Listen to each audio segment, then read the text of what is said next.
Por fin vendimos la casa y nunca más tendremos que verte, dijo mi nuera, mientras jalaba a mi nietecito del brazo. Yo respondí, mi nieto se queda. En ese momento, mi abogado entró a la sala con los papeles de la custodia. Tenemos pruebas de todo. Me alegra tenerte aquí. Sigue mi historia hasta el final y comenta desde qué ciudad me estás viendo. Así podré ver hasta dónde ha llegado mi historia. Tengo 65 años y nunca pensé que mi corazón pudiera romperse de esta manera. Estaba en la sala de mi casa, esa casa que ayudé a comprar, cuando Luna entró arrastrando a Miguel del brazo con tanta fuerza que el niño casi tropezó. Hasta que por fin vendimos la casa y nunca más tendremos que verte. Las palabras de mi nuera cayeron como piedras en agua quieta. Su voz tenía ese tono de triunfo que había aprendido a reconocer en los últimos años, ese placer enfermizo que sentía cada vez que lograba herirme. Miguel me miraba con esos ojos enormes, llenos de lágrimas contenidas. Tenía 6 años, pero en ese momento parecía mucho más pequeño, más frágil. Sus manitas temblaban y podía ver que estaba haciendo un esfuerzo sobrehumano por no llorar. Luna siempre le había dicho que los niños que lloraban eran débiles. Cerré los ojos por un segundo, tratando de procesar lo que acababa de escuchar. Vendieron la casa donde había visto crecer a mi nieto, donde había pasado miles de tardes preparando galletas con él, leyéndole cuentos, curando sus rodillas raspadas. La casa donde deposité $50,000 para el enganche cuando Roberto y Luna se casaron hace 8 años. «El niño se viene conmigo», dijo Luna, apretando más el bracito de Miguel. Pude ver cómo el pequeño hacía una mueca de dolor, pero no se quejó. Ya había aprendido a no quejarse. Algo dentro de mí se quebró en ese instante. No era solo la rabia, no era solo el dolor. Era años de humillaciones acumuladas, de tener que pedir permiso para ver a mi propio nieto, de escuchar cómo Luna le decía a Roberto que yo era una madre controladora, de sentarme en silencio mientras ella me insultaba con palabras disfrazadas de preocupación. Recordé la primera vez que Luna me impidió recoger a Miguel de la escuela. Fue hace 3 años. Llegué puntual como siempre, pero la maestra me dijo que Luna había llamado diciendo que yo ya no tenía autorización. Cuando le pregunté a mi nuera, ella sonrió con esa dulzura falsa que tanto la caracterizaba y dijo: «Es que lo mimas demasiado, Ana Luisa. Necesita límites, no una abuela que lo consienta todo». Me quedé callada ese día, y el siguiente, y todos los días después, porque Luna tenía un don especial para hacerme sentir que cualquier reclamo mío era una exageración, que yo era el problema. Mi hijo Roberto ya no me miraba a los ojos. Cuando intentaba hablar con él, Luna siempre interrumpía, siempre tenía una explicación, siempre lograba que mi hijo dudara de mí. Pero esta vez era diferente. Esta vez tenían a Miguel, y no iba a permitir que se lo llevaran. «Mi nieto se queda», dije con una voz que no reconocí como mía. Era firme, serena, pero debajo había años de furia contenida. Luna soltó una carcajada seca. «¿Perdón? No tienes ningún derecho, vieja entrometida. Este niño es mío y me lo llevo lejos de ti para siempre». Miguel comenzó a sollozar quedamente. Luna le dio un jalón brusco. «Deja de llorar. ¿Quieres que la gente piense que eres un bebé?». Fue en ese momento que recordé algo que había visto 2 meses atrás. Miguel llegó a mi casa con un moretón en el brazo. Cuando le pregunté qué había pasado, el niño bajó la mirada y murmuró: «Me caí». Pero la forma en que lo dijo, el temor en sus ojos, me dijo que estaba mintiendo. Esa noche no pude dormir. Empecé a recordar otras señales que había ignorado, que había querido ignorar porque no podía aceptar que mi nieto estuviera en peligro. Las veces que Miguel llegaba callado, asustadizo. Las veces que se encogía cuando Luna levantaba la voz. Los dibujos que hacía en la escuela, siempre con colores oscuros, siempre con figuras tristes. Al día siguiente llamé a la maestra de Miguel. Me confirmó lo que mi corazón ya sabía. El niño había cambiado, estaba retraído, tenía problemas para concentrarse. Me recomendó hablar con un psicólogo infantil y, si era necesario, con un abogado. Durante 2 años construí un caso en silencio. Documenté cada visita, cada comentario cruel de Luna, cada vez que Miguel llegaba con marcas inexplicables. Contraté a un investigador privado que descubrió cosas sobre Luna que Roberto nunca supo. Grabé conversaciones donde ella manipulaba a mi nieto, donde le decía que yo no lo quería, que era una carga para todos. Y ahora, parada en esa sala que había sido mi refugio, mirando cómo Luna trataba de arrancarme lo único que me quedaba, supe que había llegado el momento. Mi nieto se queda, repetí, esta vez mirándola directamente a los ojos. Luna abrió la boca para responder, pero en ese instante la puerta de la casa se abrió. El doctor Enrique Salazar, mi abogado, entró con un maletín de cuero bajo el brazo y una carpeta gruesa en la mano. «Buenas tardes», dijo con voz profesional. «Soy el abogado de la señora Ana Luisa y traigo documentos que creo que les van a interesar». Vi cómo el rostro de Luna perdía color. Sus dedos aflojaron el agarre en el brazo de Miguel, y el niño corrió hacia mí, abrazándose a mis piernas. Lo sentí temblar contra mi cuerpo. Roberto, que había estado parado en una esquina como un fantasma, finalmente habló. «¿Qué está pasando aquí, mamá?» El doctor Enrique abrió la carpeta lentamente, casi ceremoniosamente. «Tenemos pruebas de maltrato infantil, manipulación psicológica y fraude financiero. La señora Ana Luisa ha estado documentando todo durante los últimos 2 años». Luna retrocedió un paso. Su expresión cambió de triunfo a algo parecido al pánico. «Esto es ridículo. Roberto, dile que esto es una locura». Pero mi hijo no dijo nada. Solo miraba la carpeta en las manos del abogado como si fuera una bomba a punto de explotar. Y en cierto modo, lo era. Porque después de años de silencio, la verdad finalmente iba a hablar. La primera vez que vi a Luna fue en la cena de Navidad hace 8 años. Roberto llegó con ella de la mano, radiante de felicidad. Mi hijo tenía 28 años entonces, y nunca lo había visto tan enamorado. Luna era hermosa. Eso no podía negarlo. Cabello oscuro, sonrisa perfecta, y esa forma de hablar que hacía que todos prestaran atención. Esa noche trajo un pastel casero, abrazó a Roberto con ternura y hasta me ayudó a lavar los platos. Recuerdo que pensé, por fin mi hijo encontró a alguien bueno. Qué equivocada estaba. Los primeros meses fueron normales. Luna venía a cenar los domingos, era amable, conversadora. Pero algo cambió después de la boda. Empezó sutilmente, tan despacio que no me di cuenta hasta que fue demasiado tarde.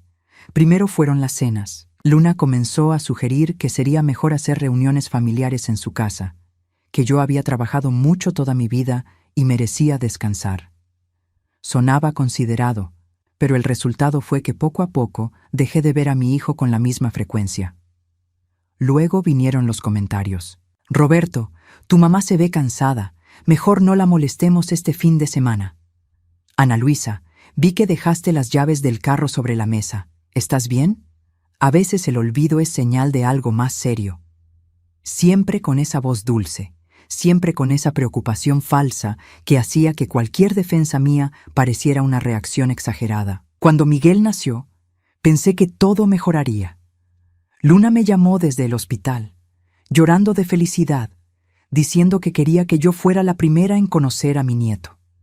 Llegué con el corazón desbordado de alegría y sostuve a ese bebé pequeñito en mis brazos, prometiéndole en silencio que siempre lo protegería. Los primeros 2 años fueron hermosos.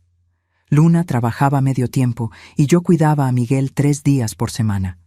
Fueron los días más felices de mi vida desde que Roberto se había ido de casa. Le cantaba canciones de cuna, lo mecía cuando lloraba, le preparaba papillas caseras. Miguel fue mi mundo. Pero cuando cumplió 2 años, todo cambió drásticamente. Luna renunció a su trabajo, dijo que quería ser madre de tiempo completo. Sonaba razonable, incluso admirable. Pero entonces empezó a cancelar mis días de cuidado. «Miguel está con un poco de tos, mejor otro día. Hoy tiene una cita con el pediatra, no quiero que salga mucho. Está muy apegado a mí últimamente. Creo que necesita pasar más tiempo solo con su mamá». Intenté hablar con Roberto. Él me miró con esa expresión cansada que había empezado a llevar permanentemente y dijo: «Mamá, Luna sabe lo que hace. Es su mamá. Tiene que respetar sus decisiones». Era como si no me reconociera, como si yo fuera una extraña dando opiniones no solicitadas. Fue entonces cuando Luna empezó con las reuniones familiares donde yo era el tema de conversación sin estar presente. Me enteré por mi hermana Clara, quien había ido a una barbacoa en casa de Roberto. Luna había llorado en la mesa, diciendo que yo no respetaba sus límites como madre, que constantemente cuestionaba sus decisiones, que le daba ansiedad dejarme sola con Miguel porque yo no seguía sus reglas. Nada de eso era cierto. Pero Luna tenía un talento especial para mezclar pequeñas verdades con grandes mentiras. Sí, una vez le había dado a Miguel un pedazo extra de pastel cuando Luna había dicho que no. Sí, había llevado a Miguel al parque cuando Luna quería que tomara una siesta. Pequeñas cosas que Luna convirtió en evidencia de mi carácter irrespetuoso y controlador. Mi familia empezó a mirarme diferente. En las reuniones había silencios incómodos. Mi hermana me sugirió que tal vez debería darle espacio a la pareja joven. Mi propia madre, antes de fallecer hace 3 años, me dijo: «Ana Luisa, a veces las abuelas tienen que saber cuándo dar un paso atrás». Me sentí más sola que nunca, y Luna lo sabía, lo disfrutaba. El verdadero quiebre llegó cuando Miguel cumplió 4 años. Yo estaba tan emocionada por su fiesta de cumpleaños. Había comprado un regalo especial, un set de libros que sabía que le encantarían porque los habíamos visto juntos en la librería. Ese día me arreglé temprano, preparé su pastel favorito de chocolate y manejé hasta su casa con el corazón lleno de anticipación. Cuando toqué el timbre, Luna abrió la puerta con Miguel a su lado. El niño traía puesto un gorrito de fiesta y tenía chocolate en las mejillas. La fiesta ya había terminado. «Oh, Ana Luisa», dijo Luna con esa sonrisa que helaba la sangre. «Pensé que Roberto te había avisado. Cambiamos la fiesta a la mañana. Qué pena que no pudiste venir». Roberto nunca me avisó, porque Luna nunca se lo pidió. Miré a Miguel, esperando que corriera hacia mí como siempre lo hacía, pero el niño se quedó pegado a su madre, mirándome con una expresión extraña, como si yo fuera una visita, no su abuela. «Tal vez la próxima vez», agregó Luna, y cerró la puerta suavemente en mi cara. Me quedé parada ahí, con el pastel en una mano y el regalo en la otra, sintiendo cómo las lágrimas rodaban por mis mejillas. En ese momento supe que había perdido a mi nieto, o al menos eso era lo que Luna quería que creyera. Pero Luna cometió un error, me subestimó. Esa misma noche, en lugar de hundirme en la tristeza, tomé una decisión. Si Luna iba a jugar sucio, yo iba a jugar inteligente. Llamé a un amigo abogado que me recomendó al doctor Enrique Salazar, especialista en casos de custodia y derechos de los abuelos. Empecé a documentar todo. Cada mensaje de texto donde Luna cancelaba visitas, cada vez que llamaba a Roberto y él no contestaba, cada comentario que hacían otros familiares sobre el comportamiento de Luna. Contraté a un investigador privado que descubrió que Luna había estado gastando grandes cantidades de dinero en cosas que no podía explicar. Pero lo que realmente me decidió a actuar fue lo que pasó hace 2 años y medio. Miguel tenía 4 años y medio cuando la maestra de su preescolar me llamó. La señora Carolina estaba preocupada porque Miguel había empezado a tener comportamientos extraños en clase. Se escondía debajo de los escritorios cuando otros niños alzaban la voz. No quería comer en el comedor y había empezado a dibujar cosas perturbadoras.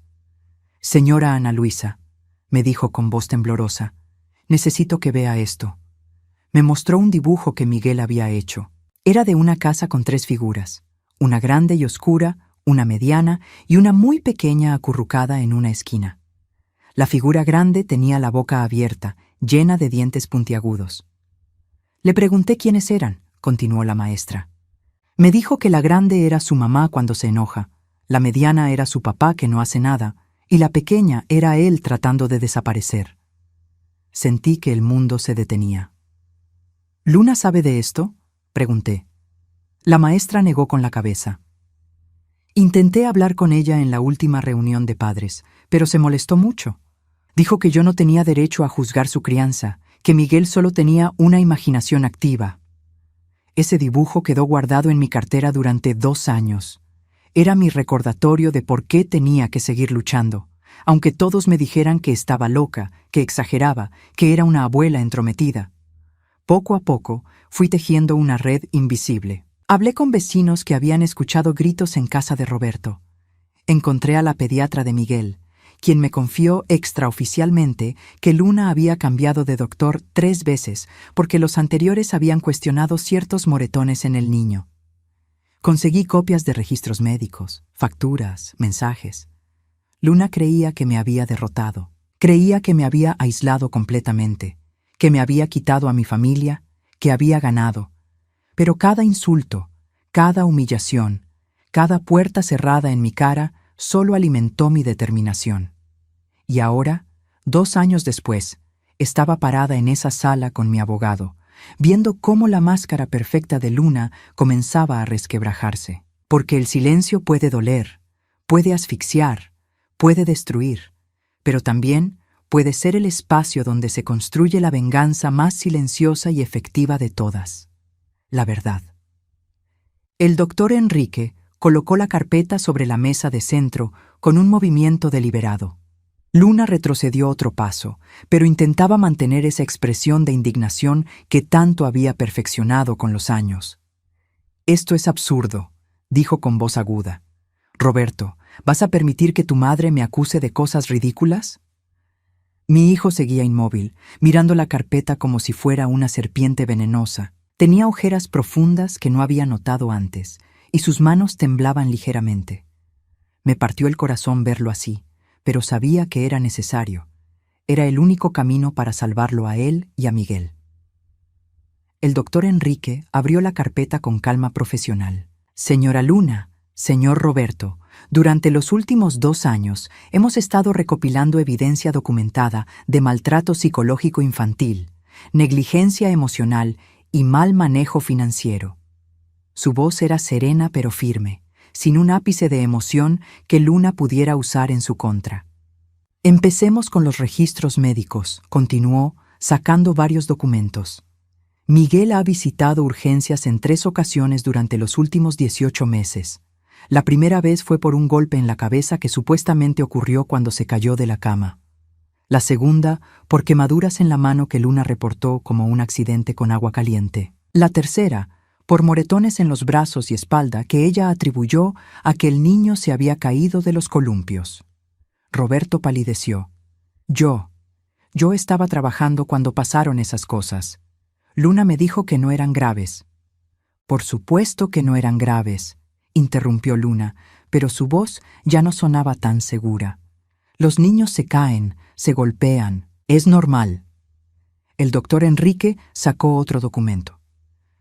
«Lo que no es normal es que en los 3 casos los médicos anotaron en sus expedientes que las lesiones no eran consistentes con las explicaciones dadas. En el caso de las quemaduras, por ejemplo, el patrón sugería que la mano del niño había sido sumergida en agua caliente, no salpicada accidentalmente como usted reportó».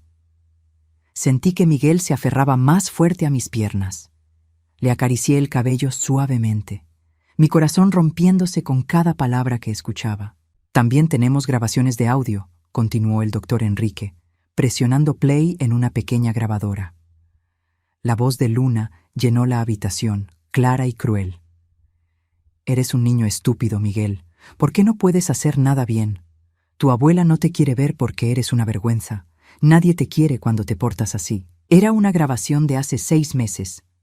Ese día, Miguel había derramado jugo en el sofá. Luna lo había encerrado en su cuarto durante 4 horas como castigo. Yo lo sabía porque había instalado discretamente un dispositivo de audio en el osito de peluche que le había regalado a Miguel en su último cumpleaños. El doctor Enrique me había asegurado que era legal mientras fuera para proteger a un menor en situación de riesgo. Roberto se cubrió la cara con las manos. «No, no puede ser». «Hay más», dijo el doctor Enrique, sacando otro grupo de documentos. «Extractos bancarios que muestran transacciones irregulares, En los últimos 2 años, la señora Luna ha retirado aproximadamente $87,000 de las cuentas conjuntas que tiene con Roberto. El dinero fue transferido a cuentas personales y gastado en compras que no beneficiaban al hogar familiar. Yo administro las finanzas de la casa, protestó Luna, pero su voz temblaba ahora. Roberto me dio acceso a esas cuentas. Es cierto, admitió el doctor Enrique, pero también encontramos algo interesante. La señora Ana Luisa depositaba mensualmente $2,000 en una cuenta de ahorros destinada específicamente a la educación de Miguel. Durante 3 años, fueron $72,000 en total. Esa cuenta fue vaciada hace 6 meses por la señora Luna, quien transfirió el dinero a su cuenta personal. Roberto levantó la vista bruscamente. ¿Qué? Luna, me dijiste que ese dinero estaba seguro en el fondo educativo. Luna abrió la boca, pero no salió ningún sonido. Por primera vez desde que la conocía, no tenía una respuesta preparada. El doctor Enrique no se detuvo. También contactamos con la señora Carolina Méndez, maestra de preescolar de Miguel. Ella proporcionó informes detallados sobre el comportamiento del niño en clase: aislamiento social, miedo excesivo a cometer errores, regresión en habilidades que ya había dominado. Además, nos proporcionó varios dibujos que Miguel hizo durante el último año escolar. Colocó los dibujos sobre la mesa, uno por uno. Yo ya los había visto, pero Roberto no. Mi hijo se acercó lentamente y vi cómo su rostro se descomponía con cada imagen. Casas oscuras, figuras amenazantes, un niño pequeño siempre escondido o llorando. La señora Carolina intentó discutir estas preocupaciones con ustedes, continuó el doctor Enrique. Pero la señora Luna se negó a tener esa conversación y amenazó con sacar a Miguel de esa escuela si la maestra seguía inventando problemas. Esa maestra siempre tuvo algo en mi contra, murmuró Luna, pero ya no había convicción en sus palabras. ¿Y la señora Patricia Ruiz, la vecina de al lado?, preguntó el doctor Enrique, sacando otro documento. Ella también declaró haber escuchado gritos frecuentes provenientes de su casa. Específicamente, escuchó a la señora Luna gritarle a Miguel en múltiples ocasiones, llamándolo inútil, estúpido y carga. En una ocasión, escuchó al niño llorar durante más de 1 hora, mientras la señora Luna le gritaba que se callara o lo dejaría solo en la casa. Roberto dio un paso hacia Luna. ¿Es verdad eso? ¿Has estado tratando así a nuestro hijo? Luna intentó tocarlo, pero él retrocedió. Roberto, cariño, tú sabes cómo es. Yo me estreso. El niño es difícil a veces, pero nunca. Yo nunca haría nada para lastimarlo de verdad. Estas personas están exagerando. Tu madre los manipuló para que dijeran estas cosas. ¿Manipulé también a los médicos?, pregunté con voz tranquila. ¿Manipulé los extractos bancarios? ¿Manipulé los dibujos de tu propio hijo? Luna me lanzó una mirada llena de odio puro. Ya no había rastro de la nuera dulce y considerada que había fingido ser durante años. El doctor Enrique sacó otro juego de documentos. Hay algo más. Investigamos un poco sobre el pasado de la señora Luna. Resulta que este no es su primer matrimonio. Roberto parpadeó, confundido. ¿Qué, Luna?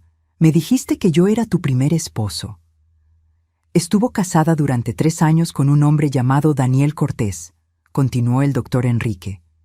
Ese matrimonio terminó cuando el señor Cortés obtuvo una orden de restricción en su contra por acoso y manipulación psicológica. También hay registros de que la señora Luna fue despedida de 2 trabajos por malversación de fondos menores, aunque nunca se presentaron cargos formales.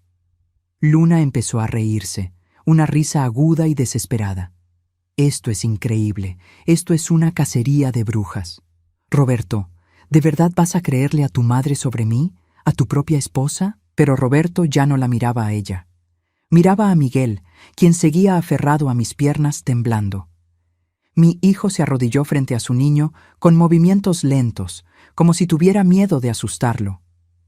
«Miguel», dijo Roberto con voz quebrada, «¿es verdad lo que están diciendo? ¿Tu mamá te ha lastimado?»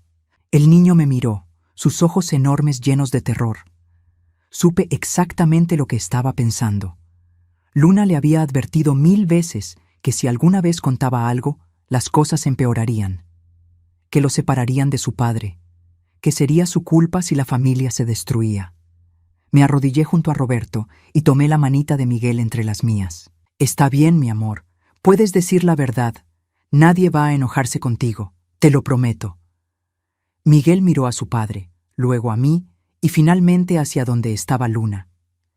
Ella lo miraba con una intensidad que helaba la sangre, como si estuviera transmitiéndole una advertencia silenciosa. Comenzó Miguel con voz apenas audible. Yo trato de ser bueno, pero siempre hago algo mal y mamá se enoja mucho. ¿Y qué pasa cuando se enoja?, preguntó Roberto, su voz temblorosa. Miguel bajó la mirada. Me grita. Dice que soy tonto. A veces me encierra en mi cuarto sin cena. Una vez me jaló del pelo porque no quería comer el brócoli. Las lágrimas comenzaron a rodar por sus mejillas. Y dice que la abuela ya no me quiere porque soy malo. Escuchar a mi nieto decir esas palabras fue como recibir un puñetazo en el estómago. Roberto sollozó abiertamente, jalando a Miguel hacia un abrazo desesperado. Lo siento, lloraba mi hijo. Lo siento mucho, mi amor. Papá, lo siento. Debí haberte protegido. Luna observaba la escena con una expresión que pasaba del shock a la rabia. Esto es manipulación. Ana Luisa le metió esas ideas en la cabeza al niño. Miguel, dile a tu padre la verdad. Dile que la abuela te enseñó a decir esas cosas. Miguel se encogió en los brazos de Roberto y mi hijo finalmente explotó. Se puso de pie con Miguel en brazos y enfrentó a Luna con una furia que nunca le había visto. «¡Ya basta! He sido un idiota ciego, pero ya no más». Su voz resonó en toda la casa. Todo este tiempo pensé que mi madre era el problema, que era controladora, que no te dejaba criar a nuestro hijo en paz. Y tú estabas abusando de él. ¡Estabas robándonos! ¡Estabas destruyendo a nuestra familia! Luna intentó acercarse, pero Roberto retrocedió. «No te me acerques, no te acerques a mi hijo nunca más». El doctor Enrique cerró la carpeta. Con esta evidencia, la señora Ana Luisa está solicitando la custodia temporal de emergencia de Miguel. Mañana presentaremos toda esta documentación ante un juez. Luna nos miró a todos, su rostro transformado por la rabia y la desesperación. Ya no quedaba nada de la mujer encantadora que había conocido hace 8 años. Solo quedaba lo que siempre había estado debajo. Alguien capaz de lastimar a un niño indefenso para mantener control. Esto no ha terminado. Siseó antes de tomar su bolso y salir de la casa dando un portazo. Pero todos sabíamos que sí había terminado. Su reino de mentiras se había derrumbado. Y nosotros, finalmente, podíamos comenzar a sanar. La casa quedó en silencio después de que Luna se fue. Un silencio pesado, cargado de años de verdades no dichas. Roberto seguía de pie en medio de la sala, sosteniendo a Miguel como si el niño fuera lo único que lo mantenía anclado a la realidad. El doctor Enrique comenzó a guardar los documentos con movimientos eficientes. «Señor Roberto, necesito que firme algunos papeles autorizando que su madre tenga custodia temporal mientras se resuelve esto legalmente. También necesitamos que haga una declaración formal sobre lo que acaba de presenciar». Mi hijo asintió sin decir palabra. Parecía estar en shock, procesando lentamente cómo había vivido años enteros sin ver lo que sucedía bajo su propio techo. Llevó a Miguel al sofá y se sentó con él, sin soltarlo ni un momento. Me acerqué despacio y me senté al otro lado de Miguel. El niño seguía temblando, sus manitas aferradas a la camisa de su padre. Le acaricié la espalda suavemente, sintiendo cada uno de sus pequeños sollozos como un cuchillo en mi corazón. «Hijo», dije en voz baja, «necesitamos hablar». Roberto levantó la vista hacia mí. Tenía los ojos rojos e hinchados, y en su rostro había una expresión de culpa tan profunda que me dolió verla. «Mamá, yo no sé qué decir. Todo este tiempo pensé que tú eras el problema. Dejé que Luna me convenciera de que eras controladora, de que no respetabas nuestro matrimonio. Y mientras tanto, ella». Su voz se quebró. «No es tu culpa», dije, aunque una parte de mí quería gritarle que sí lo era, que debió haber visto las señales, que debió haber protegido a su hijo. Pero ahora no era el momento para reproches. Era momento de reconstruir. Sí es mi culpa, insistió Roberto, lágrimas frescas rodando por sus mejillas. Soy su padre. Debí haberlo sabido. Debí haber visto que algo estaba mal. El doctor Enrique se aclaró la garganta. Señor Roberto, las personas manipuladoras como su esposa son expertas en ocultar su verdadera naturaleza. Ella aisló estratégicamente a su familia, controló la narrativa y usó tácticas de manipulación psicológica tanto con usted como con el niño. Esto no es inusual en casos de abuso doméstico. Roberto lo miró con expresión perdida. ¿Abuso doméstico?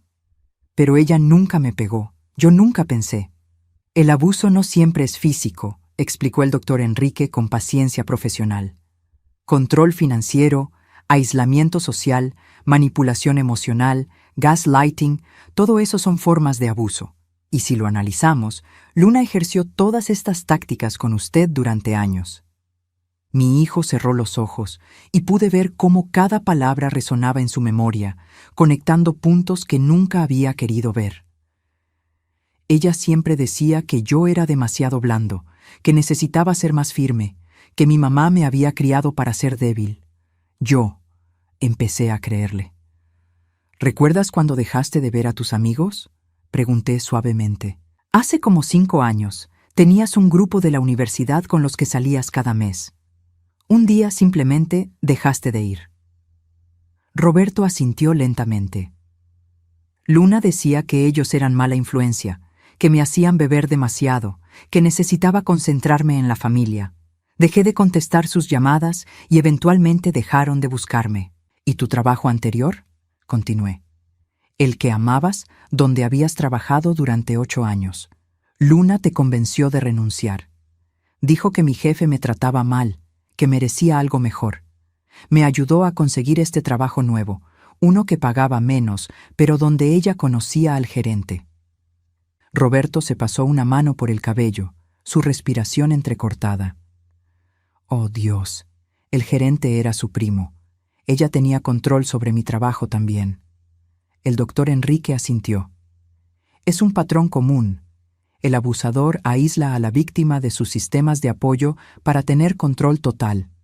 Amigos, familia, independencia financiera, todo gradualmente removido. Miguel se removió en los brazos de Roberto y levantó su carita manchada de lágrimas. «Papá, ¿ya no vas a estar enojado todo el tiempo?». La pregunta destrozó algo en Roberto. ¿Enojado? ¿Yo estaba enojado contigo, hijo? Miguel asintió con su cabecita. Mamá decía que tú estabas enojado con ella por mi culpa, que yo era difícil y eso te ponía triste, que por eso trabajabas tanto, porque no querías estar en casa conmigo. Roberto sollozó y apretó a Miguel contra su pecho. No, eso no es verdad, mi amor. Yo trabajo mucho porque pensé que era lo que debía hacer, pero nunca, jamás fue por tu culpa. Tú eres lo mejor que me ha pasado en la vida. Observé a mi hijo abrazar a su niño y sentí una mezcla extraña de alivio y tristeza. Alivia porque finalmente Roberto veía la verdad. Tristeza porque esa verdad venía con un costo enorme. El doctor Enrique se acercó con los documentos. Necesito que firme aquí, aquí y aquí. Esto autoriza la custodia temporal de Miguel con su madre mientras procesamos el caso completo. También hay un documento para solicitar una orden de restricción contra Luna, prohibiéndole acercarse al niño. Roberto tomó el bolígrafo con mano temblorosa y comenzó a firmar. ¿Qué va a pasar ahora? ¿Con el divorcio? ¿Con la casa? ¿Con todo? Eso lo manejaremos paso a paso, respondió el doctor Enrique. Lo primero es asegurar el bienestar de Miguel. Después abordaremos los aspectos legales del divorcio y la recuperación del dinero malversado. Pero debo advertirle que será un proceso largo y probablemente doloroso. Roberto terminó de firmar y dejó caer el bolígrafo. Se veía completamente derrotado. No puedo creer que todo este tiempo. ¿Cómo no me di cuenta? ¿Qué clase de padre soy? Uno que fue manipulado, dije firmemente. Uno que ahora tiene la oportunidad de hacer las cosas bien. Miguel se había quedado dormido en los brazos de Roberto, agotado emocionalmente. Mi hijo lo miró con una ternura mezclada con dolor. ¿Se va a poner bien? Después de todo lo que vivió, ¿mi hijo va a estar bien? Con tiempo, terapia y mucho amor, sí, aseguró el doctor Enrique. Los niños son resilientes, pero va a necesitar apoyo profesional. Ya tomé la libertad de contactar a una psicóloga infantil especializada en trauma. La doctora Melania Rivera puede verlo a partir de la próxima semana. Roberto asintió, pasando una mano suave por el cabello de Miguel. Haré lo que sea necesario para ayudarlo. El doctor Enrique comenzó a recoger su maletín. Señora Ana Luisa, ¿tiene preparada la habitación para Miguel? Es importante que el niño se sienta seguro y estable en estos primeros días. Todo está listo, respondí. Había preparado el cuarto de huéspedes hace meses, con la esperanza secreta de que algún día Miguel lo necesitara. Nunca imaginé que sería bajo estas circunstancias. Bien, entonces, mañana a las 9 de la mañana nos encontramos en el juzgado para presentar la petición formal de custodia. Señor Roberto, usted también debe estar presente para apoyar la solicitud. Mi hijo asintió, pero algo en su expresión me preocupó. «Roberto, ¿estás bien?», pregunté. Él soltó una risa amarga. «No, mamá, no estoy bien. Acabo de descubrir que mi esposa abusaba de mi hijo, que me manipuló durante años, que robó dinero de mi familia. Y lo peor es que yo la dejé hacerlo. Yo permití que alejara a la única persona que siempre me protegió. A ti». «Roberto». «No, mamá. Necesito decirlo». Levantó la vista, sus ojos llenos de arrepentimiento. «Te traté horrible. Dudé de ti. Dejé que Luna te humillara, que te excluyera, que prácticamente te borrara de nuestras vidas. Y todo este tiempo tú sabías, tú veías lo que yo no quise ver». Sentí un nudo en la garganta. Yo también cometí errores. Debí haber actuado antes. Debí haber sido más fuerte. «No», Roberto negó con la cabeza. «Tú fuiste más fuerte que nadie. Soportaste años de maltrato, de ser tratada como una extraña en la vida de tu propio nieto, y aún así nunca te rendiste. Construiste este caso, reuniste evidencia, esperaste el momento correcto. Tú salvaste a Miguel. Tú nos salvaste a ambos». Las lágrimas que había estado conteniendo finalmente brotaron. Roberto se levantó cuidadosamente, sosteniendo todavía a Miguel dormido, y me abrazó con su brazo libre. Permanecimos así durante largo rato, una familia rota comenzando el lento proceso de sanación. El doctor Enrique nos observaba con expresión comprensiva. «Dejaré que tengan este momento. Nos vemos mañana en el juzgado». Y señora Ana Luisa trajo su cartera de evidencia. «Si Luna intenta algo esta noche, tenemos suficiente para obtener una orden de restricción inmediata». Asentí, secándome las lágrimas. «Gracias, doctor Enrique, por todo». Cuando el abogado se fue, ayudé a Roberto a acostar a Miguel en mi carro para llevarlo a mi casa. El niño seguía profundamente dormido, su carita finalmente en paz. ¿Puedo quedarme esta noche también?», preguntó Roberto con voz pequeña. «No quiero estar solo en esa casa, no después de saber todo lo que pasó ahí». «Esta también es tu casa, hijo, siempre lo ha sido». Roberto asintió, lágrimas silenciosas rodando por sus mejillas mientras acomodaba a Miguel en el asiento trasero. «Mamá, hay algo más que necesito decir». «¿Qué es?». «Perdóname. Por favor, perdóname por no haberte creído, por alejarme de ti, por permitir que Luna te tratara así. Perdóname por ser tan ciego». Lo abracé fuerte, sintiendo cómo su cuerpo temblaba con sollozos silenciosos. «Ya estás perdonado, Roberto. Ya estás perdonado». Manejamos en silencio hacia mi casa, Roberto siguiéndome en su carro con Miguel dormido. Mientras conducía, no pude evitar pensar en Luna. En algún lugar de la ciudad, ella estaría planeando su próximo movimiento. Personas como ella no se rendían fácilmente, pero esta vez no estaba sola.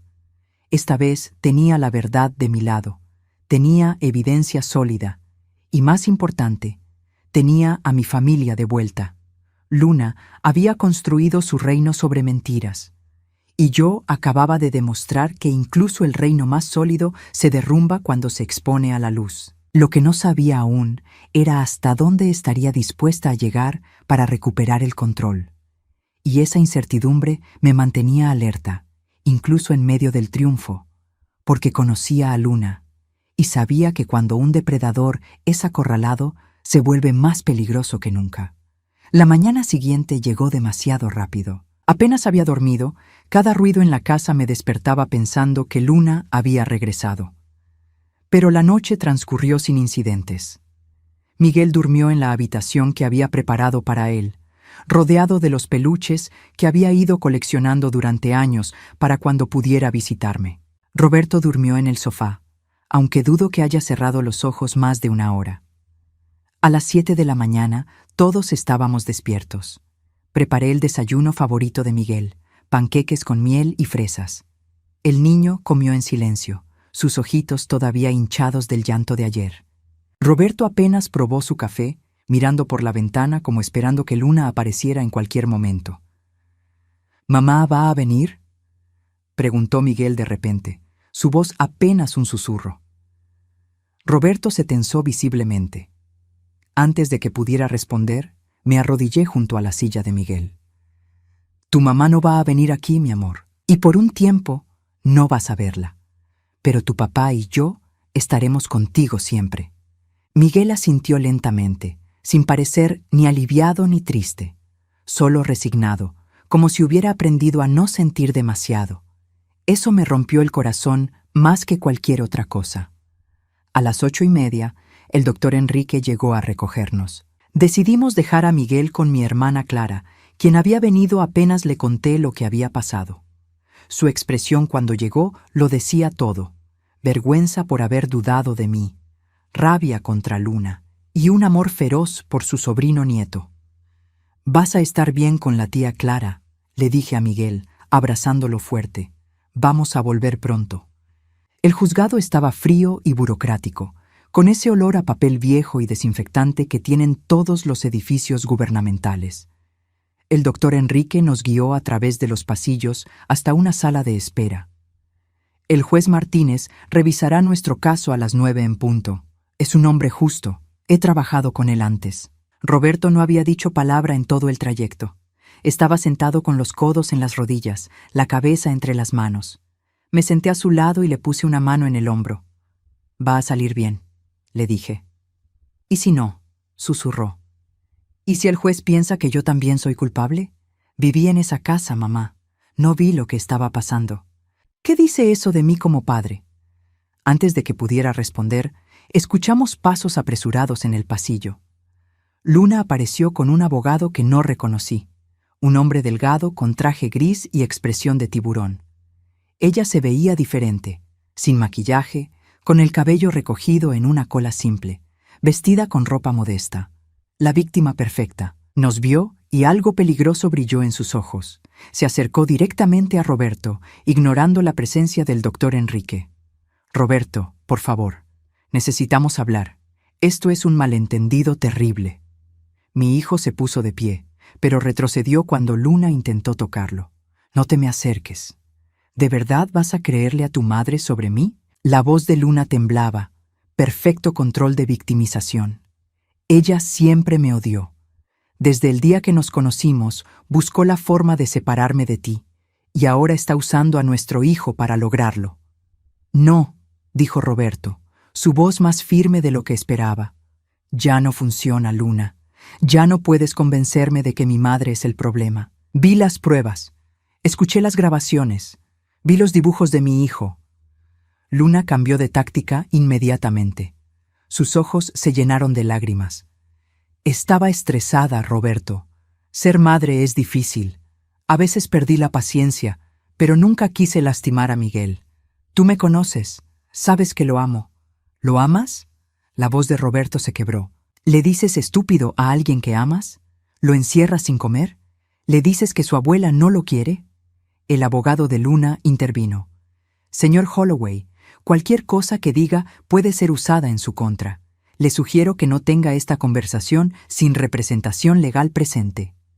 El doctor Enrique se interpuso entre Luna y nosotros. Señora Luna, tiene razón su abogado. Toda comunicación debe pasar por canales legales apropiados. Aléjese de mis clientes. Luna nos miró a ambos, y en ese momento vi algo que me heló la sangre. No era tristeza ni arrepentimiento. Era rabia pura, el tipo de rabia que no se oculta cuando alguien pierde el control completamente. Esto no ha terminado, siseó. Ese niño es mío, y voy a recuperarlo. La audiencia está por comenzar, anunció un oficial.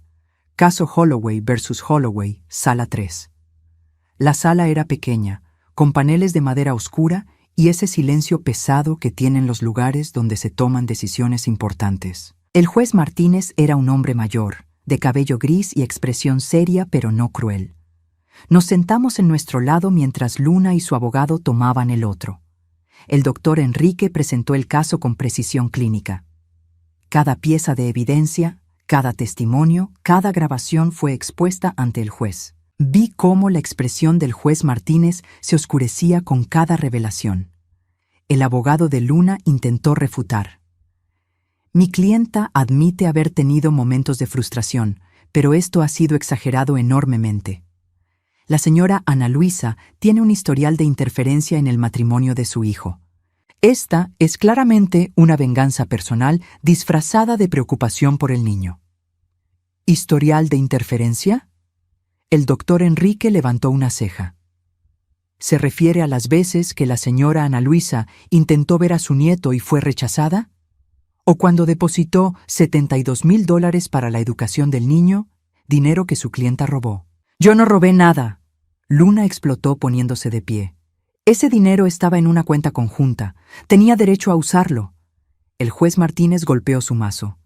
Señora Luna, siéntese y deje que su abogado hable por usted. Pero Luna estaba más allá del control. ¿Saben qué? Están todos en mi contra. Desde el principio, esa vieja entrometida buscó la forma de arruinar mi matrimonio. Envenenó a Roberto contra mí. Y ahora quiere quitarme a mi hijo. Señora Luna, advirtió el juez. Es mi hijo, gritó Luna. Lo parí yo. He sacrificado años de mi vida por esa familia. ¿Y así me pagan? El doctor Enrique vio la oportunidad. Su señoría, esto demuestra exactamente el tipo de comportamiento volátil que Miguel ha estado expuesto. La señora Luna no puede controlar sus emociones incluso en un ambiente controlado como este tribunal. El abogado de Luna trató de hacer control de daños, pero era tarde. Luna había mostrado su verdadera cara ante el juez. Se dejó caer en su silla, respirando agitadamente, lágrimas de rabia rodando por sus mejillas. El juez Martínez estudió los documentos frente a él durante lo que pareció una eternidad. Finalmente, habló.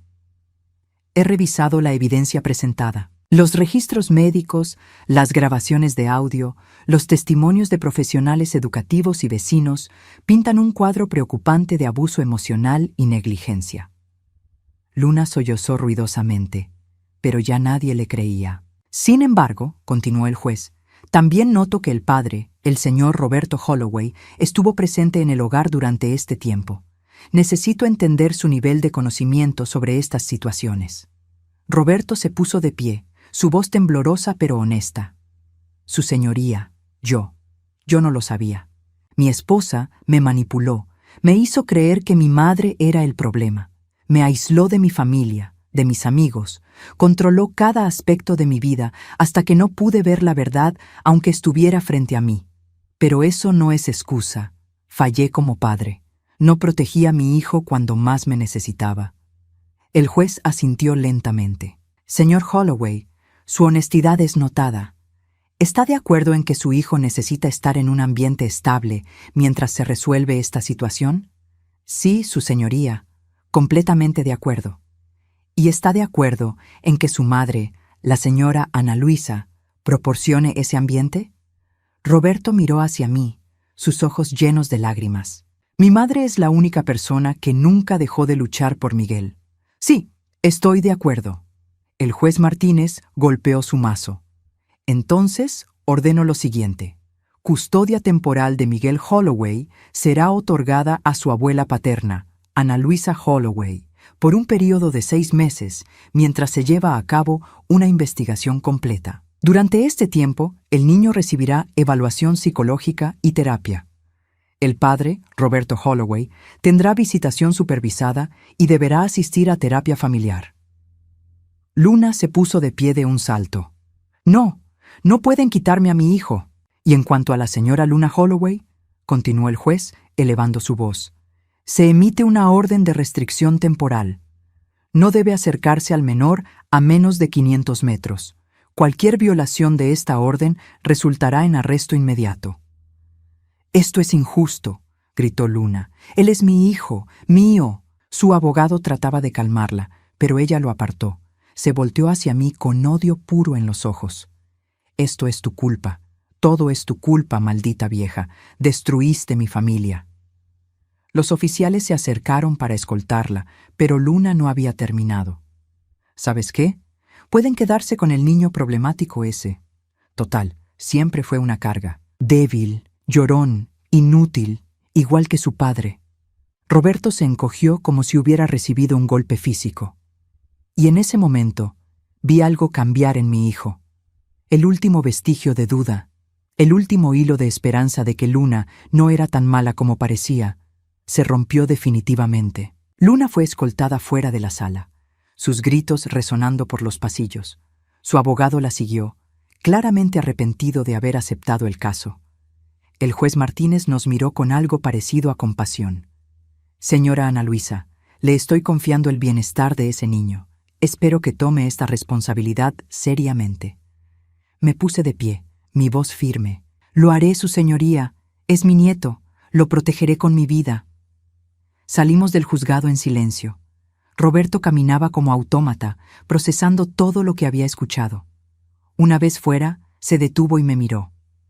«¿Escuchaste lo que dijo de Miguel?», susurró. «Lo llamó carga. Dijo que era débil e inútil. Ese es su propio hijo, mamá. Nuestro hijo». Lo abracé mientras lloraba en mi hombro. «Lo sé, hijo. Lo sé. ¿Cómo pude ser tan ciego? ¿Cómo dejé que esa mujer cerca de mi hijo? Porque ella era experta en esconder quién era realmente. Pero ya se acabó, Roberto. Ya no puede lastimarnos más». Pero mientras lo decía, una parte de mí sabía que no era completamente cierto. Luna había perdido legalmente, pero personas como ella no aceptan la derrota. Y tenía miedo de lo que podría intentar hacer. Por ahora teníamos a Miguel a salvo. Y eso era lo único que importaba. Regresamos a casa a recoger a Miguel. Cuando le dijimos que se quedaría conmigo, no mostró emoción. Solo asintió, como si hubiera aprendido a no esperar nada bueno ni malo. Ese vacío en sus ojos me dolió más que cualquier lágrima. Esa noche, mientras acostaba a Miguel, él me tomó de la mano. «Abuela, ¿de verdad no tengo que volver con mamá?». «No, mi amor. Vas a quedarte aquí conmigo. Estás a salvo». Por primera vez en quién sabe cuánto tiempo, vi un destello de algo parecido al alivio en sus ojos. «¿Lo prometes?». «Lo prometo». Miguel cerró los ojos y por primera vez en años parecía un niño durmiendo en paz, no uno escapando de pesadillas. Roberto se quedó esa noche también. No hablamos mucho, pero no hacía falta. Simplemente nos sentamos en la sala, tomando té, procesando todo lo que había pasado. «Mañana empezamos de nuevo», dije finalmente. Roberto asintió. «Mañana empezamos de nuevo». Y aunque el camino por delante sería difícil, por primera vez en años, teníamos esperanza. 6 meses después, mi casa olía a galletas recién horneadas. Miguel estaba parado en un banquito junto a la estufa, concentrado en decorar las galletas de jengibre con glaseado blanco. Su lengüita asomaba levemente mientras trabajaba, un gesto que me recordaba a Roberto cuando tenía su edad. «Abuela, mira», dijo Miguel, mostrándome una galleta con forma de estrella cubierta de tanto glaseado que apenas se veía la galleta debajo. «Es para papá. Está perfecta, mi amor. Le va a encantar». En estos 6 meses, Miguel había cambiado tanto que a veces me costaba creer que fuera el mismo niño asustado y callado que había llegado a mi casa. La terapia con la doctora Rivera estaba funcionando. Lentamente, Muy lentamente, Miguel estaba aprendiendo que estaba bien reírse, estaba bien cometer errores, estaba bien ser un niño. Todavía tenía pesadillas ocasionales. Todavía se encogía cuando alguien levantaba la voz demasiado rápido. Pero ahora también reía, jugaba, y había empezado a hacer amigos en su nueva escuela. La maestra, la señora Thompson, me había dicho la semana pasada que Miguel era uno de los niños más amables de su clase, siempre ayudando a otros. Ese instinto de cuidar viene de haber necesitado cuidarse a sí mismo tan pequeño, había explicado la doctora Rivera. Con tiempo, aprenderá que también merece ser cuidado. El timbre sonó. Miguel bajó del banquito corriendo. «Es papá». Sonreí viendo su emoción. Esa era otra cosa que había cambiado. Miguel ya no tenía miedo de mostrar que estaba feliz de ver a su padre. Roberto entró con una ráfaga de aire frío y una bolsa de la tienda. «Hola familia, traje la leche que pediste, mamá, y puede que haya un juguete nuevo para cierto niño que ha sacado buenas calificaciones». Miguel saltó emocionado mientras Roberto sacaba un set de construcción de la bolsa. Mi hijo se veía diferente también.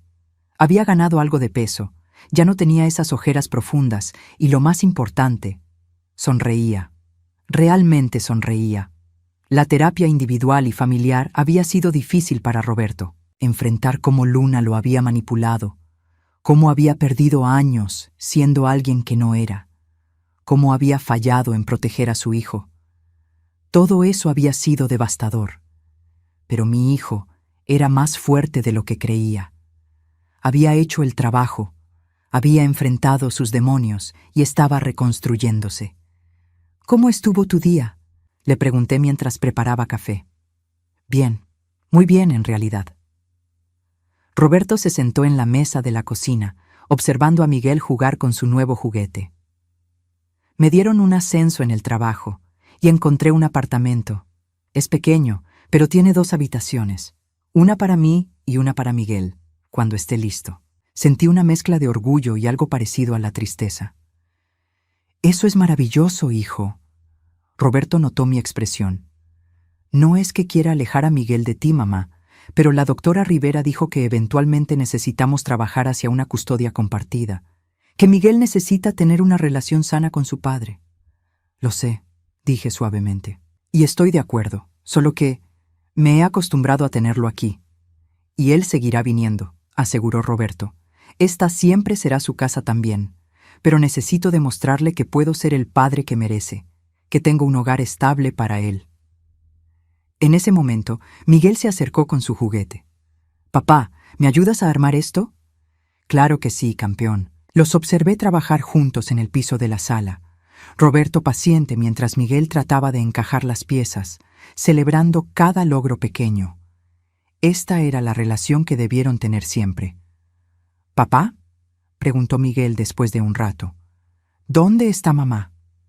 La habitación se quedó en silencio. Era la primera vez en meses que Miguel preguntaba por Luna. Roberto me miró, buscando guía. Asentí levemente. «Tu mamá está viviendo en otro lugar», dijo Roberto cuidadosamente. «No va a venir aquí». Miguel asintió, volviendo a su juguete como si la respuesta fuera suficiente. Pero después de un momento, dijo algo que nos rompió el corazón.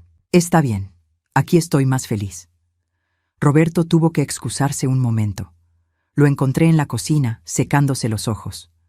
«Nunca debió llegar a esto», susurró. «Nunca debió preferir estar lejos de su madre». «No la prefiere sobre Luna», expliqué suavemente. «Prefiere la paz sobre el caos. Prefiere sentirse seguro sobre sentirse asustado. Eso no es contra ella, es a favor de él mismo». Roberto asintió, tratando de componerse. «¿Sabes algo de ella?». Suspiré. Luna había desaparecido después de la audiencia. El divorcio había procedido sin su presencia, y ella había firmado la renuncia de custodia a cambio de no enfrentar cargos criminales. El doctor Enrique había logrado recuperar parte del dinero robado, suficiente para comenzar realmente el fondo educativo de Miguel. El doctor Enrique me dijo que se mudó a otro estado. Tiene una orden de restricción vigente por 5 años. No puede contactar a Miguel de ninguna forma. ¿Y estamos seguros de que la va a respetar?, No podemos estar seguros de nada con Luna, admití. Pero tenemos sistemas en su lugar. La escuela sabe que no puede recogerlo. Yo tengo custodia legal. Y si intenta algo, terminará en prisión. Roberto se frotó la cara. A veces me pregunto si Miguel va a recordar todo esto cuando crezca. Si va a culparme por no haberlo protegido. Creo que va a recordar que cuando su mundo se derrumbó, su familia lo atrapó. Dije firmemente. Que su abuela luchó por él, y que su padre, cuando finalmente vio la verdad, eligió hacer lo correcto. Una lágrima rodó por la mejilla de Roberto. No sé cómo agradecerte, mamá, por no rendirte, por salvar a mi hijo cuando yo no pude. Eres mi hijo, dije simplemente. Los dos lo son. Los protegería 1000 veces más si fuera necesario. Esa noche, Roberto se quedó a cenar. Comimos las galletas que Miguel había decorado, jugamos juegos de mesa y vimos una película que Miguel eligió. Era una noche común, ordinaria, perfecta en su simplicidad. Cuando llegó la hora de dormir, Roberto ayudó a acostar a Miguel. Los escuché desde el pasillo. Roberto leyéndole un cuento con voces graciosas que hacían reír a Miguel. «¿Papá?» Escuché preguntar a Miguel. «¿Puedo vivir contigo a veces, cuando tengas tu nuevo apartamento?» Hubo una pausa. «¿Quieres hacer eso, hijo?» «Sí, pero también quiero vivir con la abuela». «¿Puedo tener las 2 casas?» «Puedes tener todas las casas que quieras, campeón, siempre y cuando sepas que ambas son tu hogar». «Ok». Otra pausa. «Papá, te quiero». La voz de Roberto se quebró. «Yo también te quiero, hijo, más que a nada en el mundo». Cuando Roberto salió de la habitación de Miguel, tenía los ojos rojos, pero una sonrisa en el rostro. «Va a estar bien», susurró. «Vamos a estar bien». «Sí», acordé. «Vamos a estar bien». 2 semanas después, Roberto me invitó a ver su nuevo apartamento. Era pequeño pero acogedor, en un edificio seguro cerca de un parque. La habitación de Miguel estaba pintada de azul claro, el color que había elegido, con estrellas que brillaban en la oscuridad pegadas en el techo. «La doctora Rivera dice que en un mes podemos empezar las visitas nocturnas», explicó Roberto. «Empezar a construir hacia una custodia compartida real». Miguel corría por el apartamento, emocionado de explorar cada rincón. «Abuela, mira. Papá dice que puedo ayudar a decorar mi cuarto». «Eso es maravilloso, mi amor». Observé a Roberto mostrarle a Miguel dónde estaban todas las cosas, explicándole las reglas de la casa con paciencia. Este era el padre que mi hijo siempre debió ser, libre de la manipulación de Luna, libre para simplemente amar a su hijo. Más tarde, mientras Miguel jugaba en su nueva habitación, Roberto y yo nos sentamos en el pequeño balcón del apartamento. «Mamá», dijo de repente, «necesito decirte algo». «¿Qué pasa?» La doctora Rivera dice que parte de mi curación es reconocer que yo también fui víctima de abuso, que Luna me manipuló y me controló tanto como a Miguel. Hizo una pausa. «Pero eso no quita mi responsabilidad. Yo era el adulto. Yo debía haber protegido a mi hijo». «Y ahora lo estás haciendo», dije suavemente. «Pero llegué tarde, mamá. Llegué años tarde». «Roberto, mírame». Esperé hasta que lo hizo. «No puedes cambiar el pasado. Solo puedes aprender de él. Miguel te necesita ahora. No necesita que te castigues por lo que no pudiste ver antes». Roberto asintió lentamente. «La doctora Rivera dice lo mismo, que tengo que perdonarme si quiero seguir adelante». «Entonces perdónate. Por Miguel, por ti, por todos nosotros». Nos quedamos en silencio un momento, escuchando la risa de Miguel desde adentro. Era un sonido hermoso, uno que había estado ausente por demasiado tiempo. «¿Sabes qué es lo más extraño?», dijo Roberto finalmente. «A veces agradezco que todo haya explotado como lo hizo. Si Luna solo nos hubiera abandonado, si se hubiera ido sin drama, nunca habría sabido la verdad. Habría pasado años culpándote a ti, pensando que eras tú el problema. Miguel habría crecido pensando que su madre simplemente no lo quería lo suficiente como para quedarse. Pero ahora sabemos la verdad. Y la verdad, aunque duele, nos dio la libertad. tenía razón. De una forma retorcida, el colapso final de Luna había sido una bendición. Había forzado todo al descubierto, había obligado a todos a ver lo que había estado ahí todo el tiempo. 4 meses después, estaba en una reunión con la doctora Rivera y el trabajador social asignado al caso. La evaluación final de Miguel había sido completada. Miguel ha hecho un progreso notable, dijo la doctora Rivera.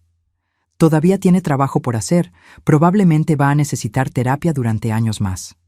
Pero está en un ambiente estable, tiene relaciones saludables con ambos, su abuela y su padre, y está desarrollando las herramientas emocionales que necesita para procesar su trauma.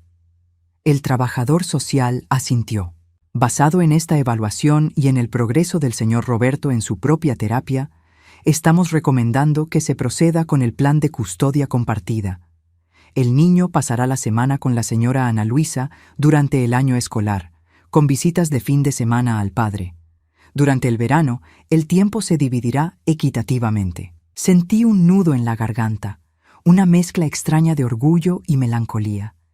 Miguel ya no sería solo mío, pero eso era bueno, eso era sano.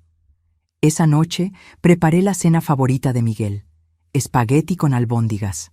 Roberto vino, y los 3 nos sentamos juntos como habíamos hecho cientos de veces en los últimos meses. «Miguel», dijo Roberto cuando terminamos de comer, «tenemos algo que contarte». Miguel nos miró con esos ojos grandes, todavía con un rastro de miedo ante lo desconocido. «Es algo bueno», me apresuré a agregar. «A partir del próximo mes vas a empezar a pasar más tiempo con papá. Vas a dormir en su casa algunos días, vas a tener 2 casas de verdad». Miguel procesó esto por un momento. ¿Pero todavía voy a vivir con la abuela también? Por supuesto, aseguró Roberto. Esta siempre va a ser tu casa, solo que ahora vas a tener 2 casas que te aman. Miguel sonrió, esa sonrisa que había estado ausente por tanto tiempo y que ahora aparecía cada vez más seguido. Ok, eso está bien. Y así de simple, nuestra nueva familia encontró su equilibrio. Los meses se convirtieron en un año. Miguel cumplió 7 años, y esta vez la celebración fue diferente. Ambas casas llenas de amor y risas. Mi hermana Clara vino, junto con algunos primos. Los amigos de Miguel de la escuela corrieron por el jardín. Roberto y yo trabajamos juntos preparando el pastel, una imagen que nunca pensé que vería. Mientras cantábamos Feliz cumpleaños, observé a mi nieto soplar las velas con los ojos cerrados, haciendo un deseo. Cuando los abrió, me buscó con la mirada y sonrió. Después, mientras limpiábamos, Miguel se me acercó con algo en las manos. Era un dibujo. «Es para ti, abuela». Lo tomé con manos temblorosas. Era un dibujo de una casa, pero diferente a aquellos dibujos oscuros de años atrás. Este tenía un sol brillante, flores en el jardín y 3 figuras de la mano, una alta, una mediana y una pequeña. Todas estaban sonriendo. «Somos nosotros», explicó Miguel. «Tú, papá y yo, nuestra familia». Las lágrimas rodaron por mis mejillas. Roberto apareció detrás de mí, mirando el dibujo por encima de mi hombro. «Es perfecto, hijo», dijo con voz emocionada. Miguel nos abrazó a ambos. «Los quiero». «Y nosotros te queremos a ti», respondimos al unísono. Esa noche, después de que todos se fueron, después de que Miguel se durmió en su cama rodeado de sus regalos nuevos, Roberto y yo nos sentamos en el porche con una taza de té. «¿Sabes lo que me dijo Miguel hoy?», preguntó Roberto. «Me dijo que él también tenía un deseo de cumpleaños como el mío». «¿Cuál era el tuyo?». Roberto sonrió suavemente. «Cuando cumplí 7 años, le pedí a las estrellas que me dieran una familia que nunca se rompiera. Obviamente, eso no se cumplió de la manera que esperaba. Pero hoy Miguel me dijo que,